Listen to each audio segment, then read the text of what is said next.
Assalamualaikum warahmatullahi wabarakatuh. Nama saya Leila Dita Andriani, NIM 2011-202372, Prodi Akuntansi. Di sini saya membuat video untuk memenuhi tugas UTS Manajemen Keuangan. Berikut ini soal nomor 15. Jadi yang pertama dicari yaitu apa saja yang diketahui di dalam soal. Yang diketahui: 1. Usia anak 13 tahun, 2. Kuliah usia 18 tahun, 3. Lama kuliah 4 tahun, 4. Persiapan kuliah 5 tahun, 5. Total biaya kuliah 9.000, 6. Inflasi 10%, 7. Uang saat ini 15.000, bunga tabungan 8%. Selanjutnya, pertanyaan yang di dalam soal: 1. Berapa kebutuhan biaya kuliah 5 tahun yang akan datang? 2. Berapa uang yang harus disediakan ayah? 3. Berapa uang yang harus ditabung ayah per tahun? Selanjutnya, kita hitung terlebih dahulu biaya kuliah yang dibutuhkan. Biaya kuliah yang diperlukan dihitung dari biaya sekarang yaitu 9.000, dihitung dengan rumus PV yaitu 9.000 dikali 1,1 pangkat jumlah tahun dari sekarang yaitu 5. Begitupun dengan selanjutnya. Kemudian kita hitung total biaya kuliah dengan rumus VF dari hasil biaya yang diperlukan. Contoh 14.494,59 dibagi 1,08 pangkat 0 dari kolom tabel tahun kuliah hasilnya 14.494,59. Lalu di total semua jumlah biaya kuliah yang diperlukan yaitu 59.604,845. Selanjutnya kita hitung uang tabungan 5 tahun yang akan datang dari jumlah uang sekarang yaitu 15.000, dihitung dengan rumus PV 15.000 dikali 1,08 pangkat 5 hasilnya 22.039,92115.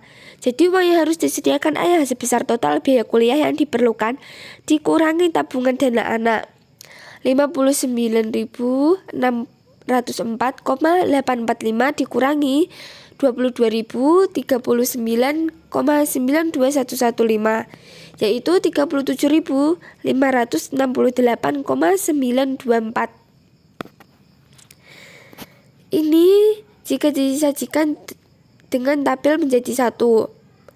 Kebutuhan kuliah per tahunnya dihitung dari 9.000 dikali 1,1 pangkat tahun rencana kuliah, hasilnya tetap 9.000. Karena tabel tahun kuliahnya 0, cara menghitung selanjutnya sama. Tetapi yang dihitung hanya kebutuhan ketika usia anak 18 tahun, yaitu ketika kuliah. Dimulai ditotalkan hasilnya yaitu 59.608,845. Nilai tabungan per tahunnya dihitung dengan menggunakan bunga yaitu 6.261,5 ditambah 1,08 pangkat 5 sampai 0 dari tabel tahun rencana kuliah sehingga didapatkan yang harus ditabung ayah sebesar 6.261,5 per tahunnya agar tercapai 37.568,924 kurangan tabungan kebutuhan kuliah yang sudah ada.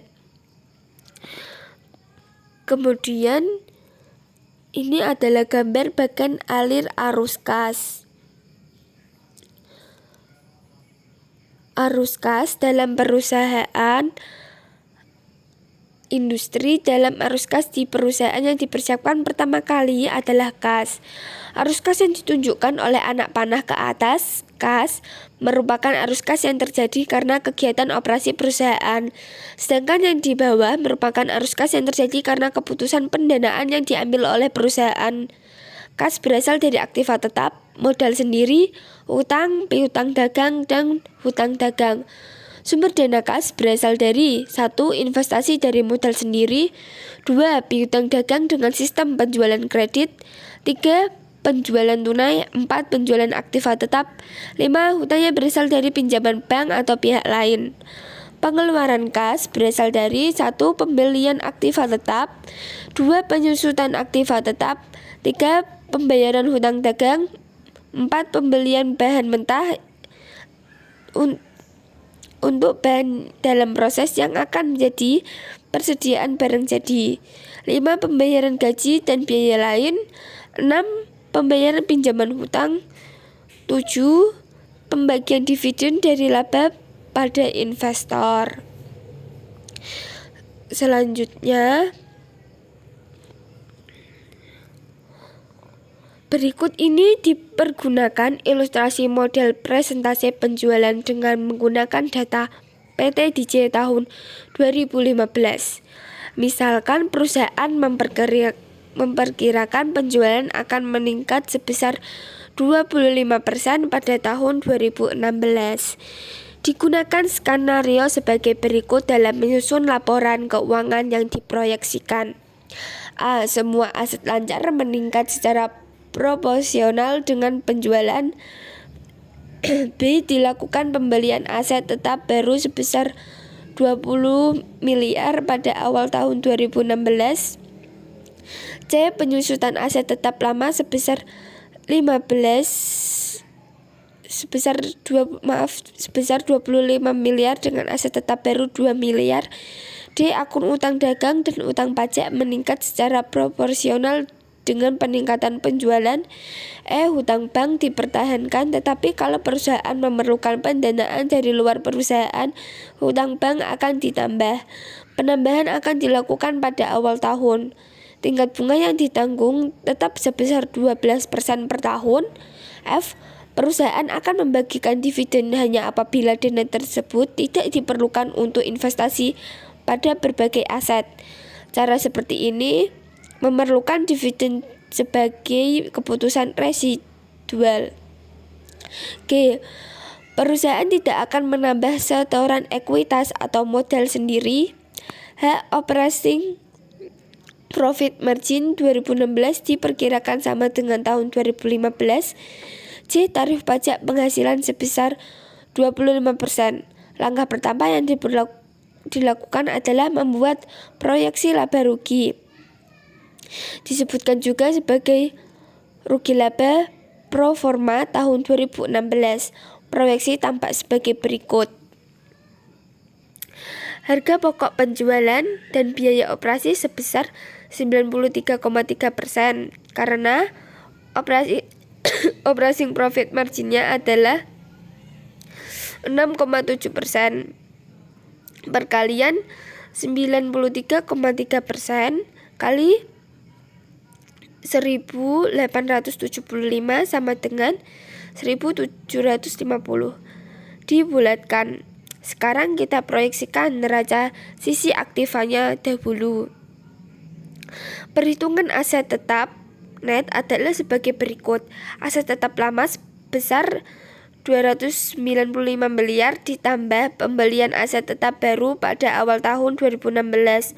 Kemudian dikurangi penyusutan aset tetap lama sebesar 25 miliar ditambah penyusutan aset tetap baru sebesar 2 miliar. Proyeksi neraca sisi pasifa adalah sebagai berikut. Nah, dalam proyeksi neraca ini diperhatikan jumlah kewajiban plus ekuitas harus sama dengan total aset.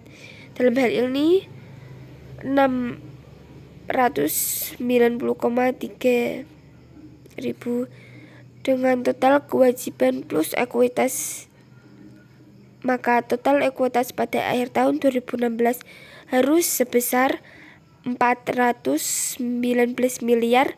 Dengan demikian, laba ditahan pada akhir tahun 2016 sebesar 199 sebagai akun penyeimbang karena akun laba ditahan pada akhir 2015 sebesar 160 miliar. Maka berarti ada tambahan laba yang ditahan pada tahun 2016 sebesar 39 miliar. Proyeksi neraca disebut juga sebagai neraca pro forma pada akhir tahun 2016 tampak sebagai berikut ini. Dengan demikian, maka dividen yang dibagikan pada tahun 2016 sebesar 84,7 dikurangi 39 sama dengan 45,7 miliar. Dan kedua, perusahaan tidak perlu menambahkan utang bank karena utang sebesar 100 miliar masih cukup. Berdasarkan atas proyeksi laporan keuangan tersebut, bisa dihitung proyeksi rasio-rasio keuangan. Misalnya kita ingin mengetahui bagaimana profitabilitas, leverage, dan manajemen aset pada tahun 2016. Angka-angka tersebut bisa kita bandingkan dengan apa yang sudah terjadi pada tahun 2015.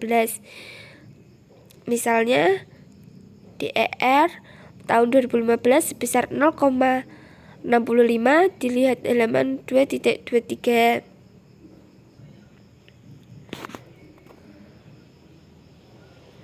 Maka diperkirakan pada tahun 2016 menggunakan utang sedikit meningkat karena peningkatan utang dagang. Model-model lain, kritik yang diberikan pada metode presentasi penjualan bahwa akun-akun diasumsikan berubah secara proporsional dengan penjualan. Umumnya diakui bahwa kalau penjualan meningkat, suatu aset tentunya meningkat. Masalahnya bahwa peningkatan tersebut bisa saja tidak proporsional, sebagai misalnya bisa saja dirumuskan dari data historis bahwa hubungan antara suatu aset, misal persediaan, dengan penjualan dinyatakan sebagai berikut. Angka dalam jutaan rupiah ya. Persediaan sama dengan 5 plus 0,1 penjualan. Apabila penjualan diperkirakan sebesar 1 juta, maka persediaan 5 plus 0,1 dalam kurung 100 sama dengan 15 juta. Dinyatakan dalam persentase, maka persediaan 15% dari penjualan. Apabila penjualan mencapai 200 juta, maka persediaan 5 plus 0,1 dalam kurung 200 sama dengan 25 juta.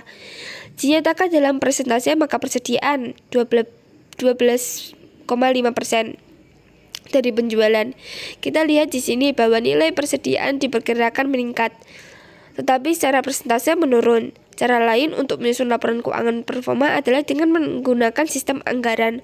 Dengan memahami interaksi masing-masing anggaran, bisa disusun neraca dan rugi laba proforma. Pada subbab berikut ini diberikan ilustrasi penggunaan anggaran untuk menyusun laporan keuangan proforma.